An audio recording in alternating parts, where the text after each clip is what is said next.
Hey, let's unhaul some books. I don't know if I've ever really done an unhaul video before because when I unhaul books, I don't keep them around. I put them right away into the cystic fibrosis book sale that I have going on. I can leave that link down below. So I don't think I've ever actually filmed it because I don't collect them. But this time, after you guys saw me put my bookshelves together and everything, I did go through and I called it down a lot. So there are quite a few books here, and so I thought, why not do an unhaul video? I love watching other people's unhaul videos when they get rid of their books and hearing why they're getting rid of their books. So we'll see how this goes. So let's just jump in. I'm getting rid of Free Fall by Kristen Heitzman. I DNF'd this one last month, I think, because it was a little bit new age feeling. The Sin Eater by Francine Rivers. I just didn't love it, so I'm getting rid of it. Mark of the Plague by Kevin Sands. I believe this is the first one, and I honestly didn't mind this book, but I have more in the series somewhere in this bin that I'm going to get rid of just because, or maybe the Blackthorn Key is the first one and I kept that one, and I'm getting rid of this rest of the series that I owned because I'm not going to continue the series. I don't know, something like that. But anyway, that's kind of why I'm getting rid of that one, I guess. I've got this one I read recently, The Prince Warriors, Priscilla Shire. I have the rest of the series in here as well that I'm going to unhaul, and it is a Christian middle grade that is fun enough. It just didn't click with me, so we'll let someone else enjoy it. Girl Wash Your Face by Rachel Hollis. It was originally marketed as Christian nonfiction, but I just don't feel like there was a lot of Christ in here. Like, it was more of like a mainstream self-help. It kind of just was more of her story. I don't know. Inkheart by Cornelia Funk. I read this one. It was fine. I watched the movie. Fine. Nothing special about it.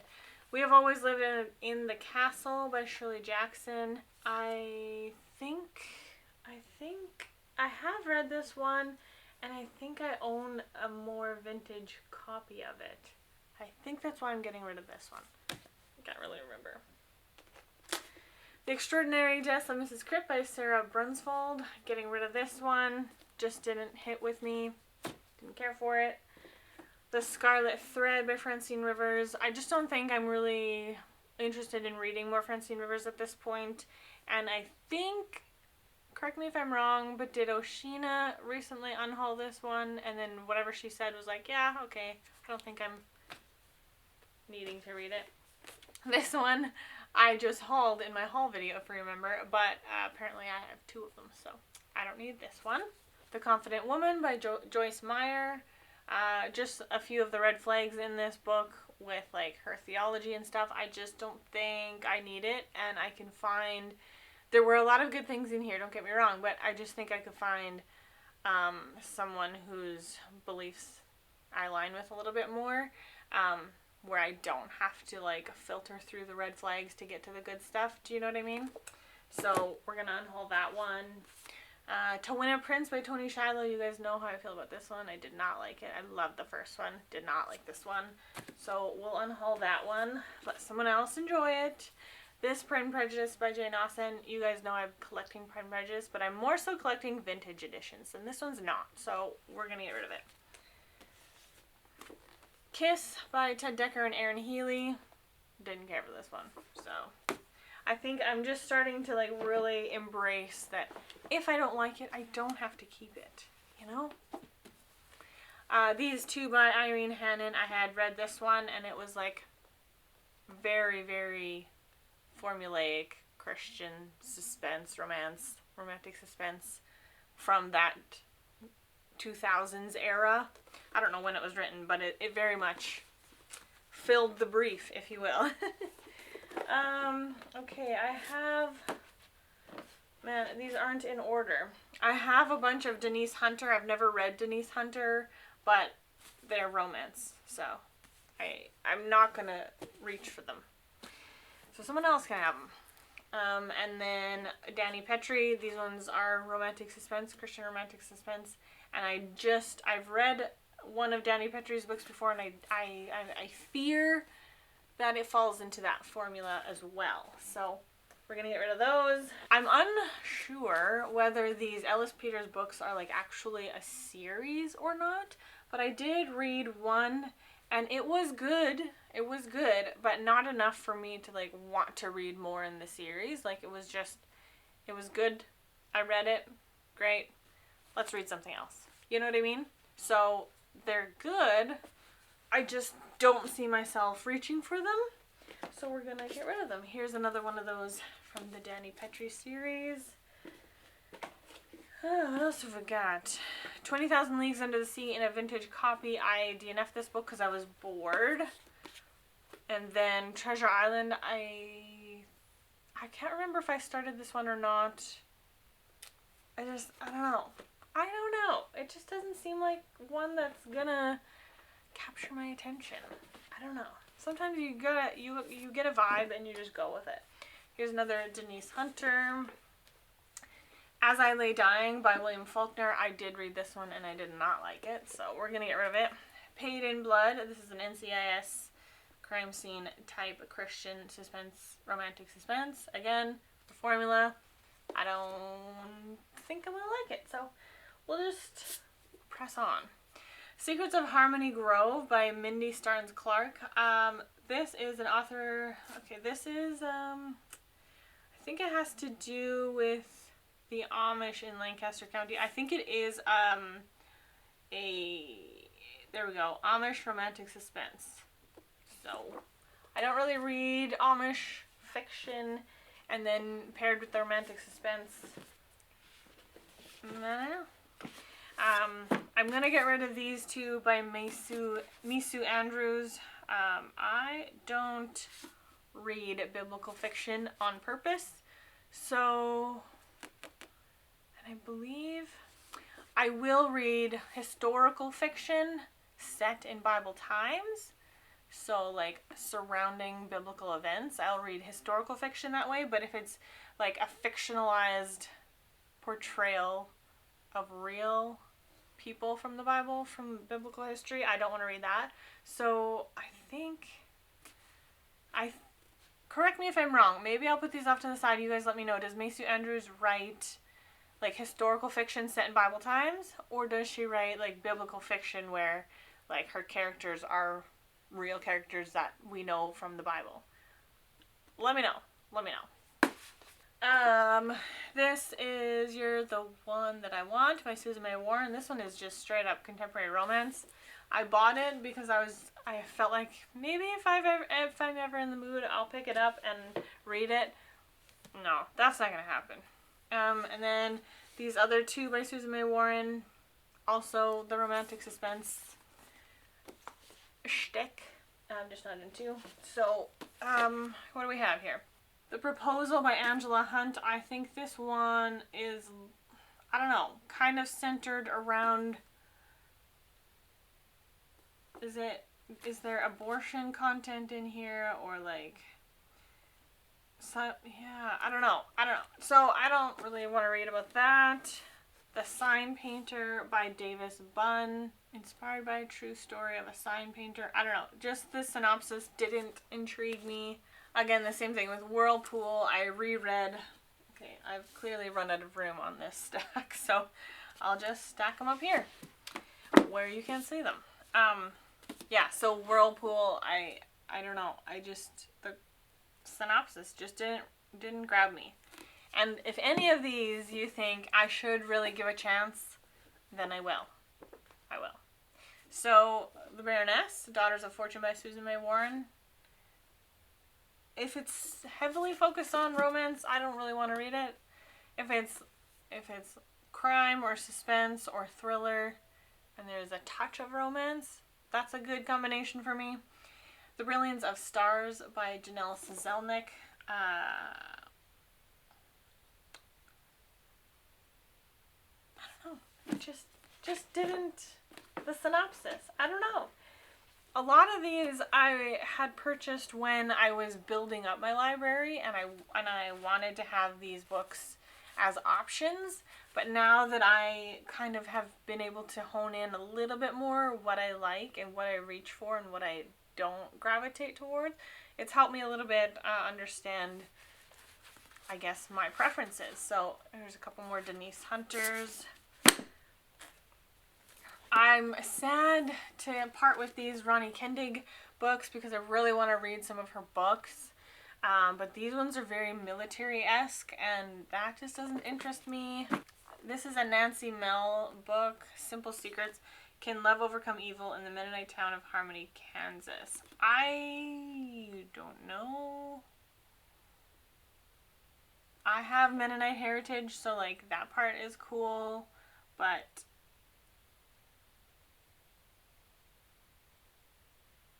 I don't know. Is it just more romance? I don't know. You guys, I don't know. You guys need to let me know. Please help me. Getting rid of this compilation by Frank E. Peretti, I would like, or I have these books separately, which I didn't realize. So I'm going to get rid of the compilation because I have them separately. The Passion of Mary Margaret by Lisa Sampson. I don't know. Is this one a bit more slice of life, which I also don't care for? I had Hauled Fountains of Silence by Rita Sepetys. I've had this one, and I've never been interested to, like, when I need to pick up a book, this is never one that jumps out to me. So, why am I trying to force myself, you know? I Know My Name, but what if that's the only thing you can remember? I don't really know much about this one.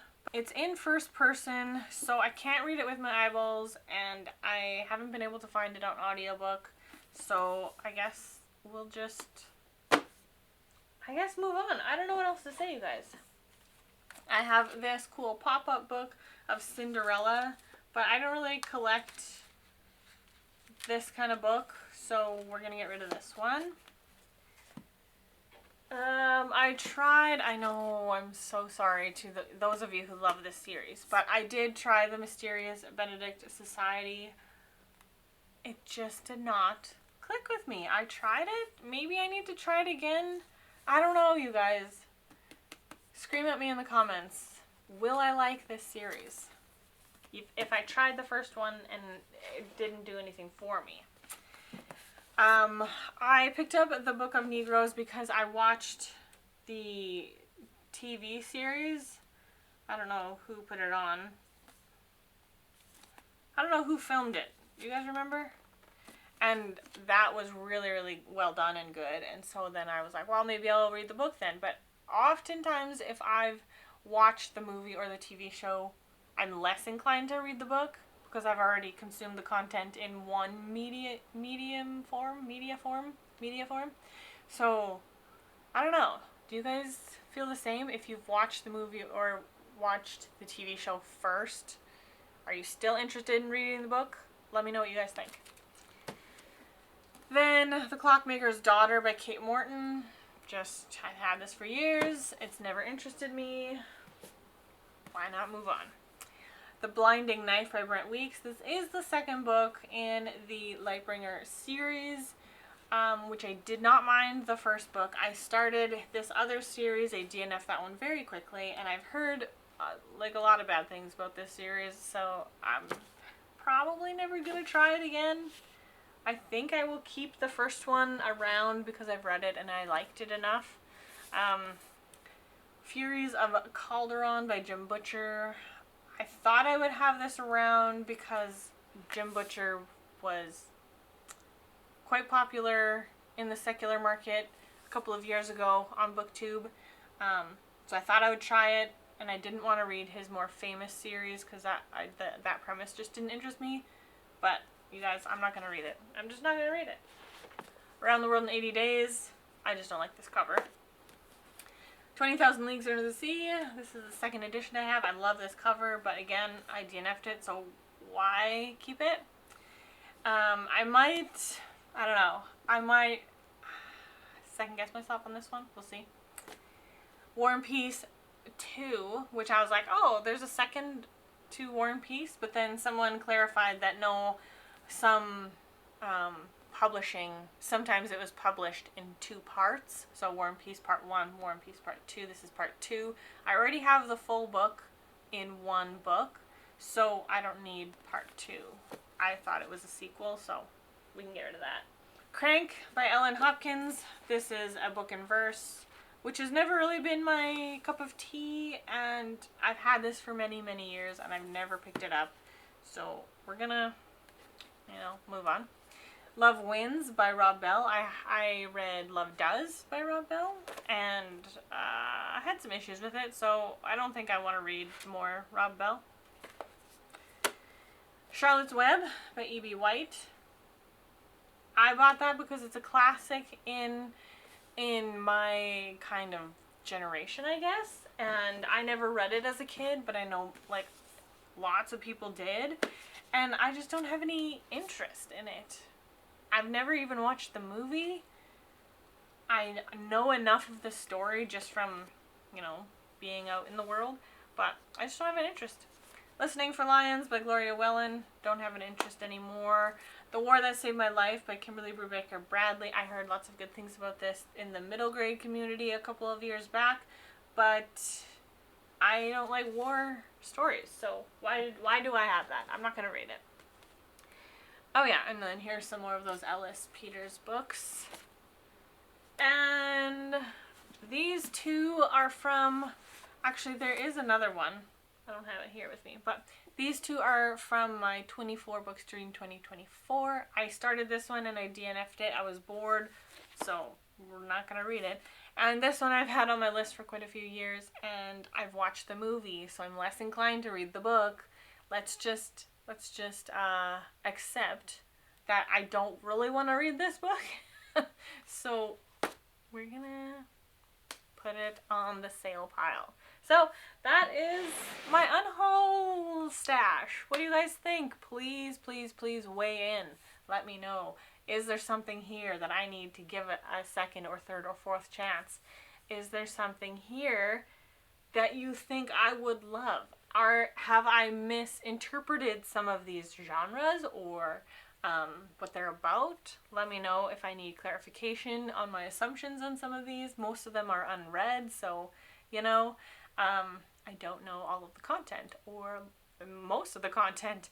So yeah, let me know. Please weigh in the comments below. Thank you so much for watching. Let me know what you thought of this UNHAUL, and I will see you in whatever comes next. Have a lovely day. Bye!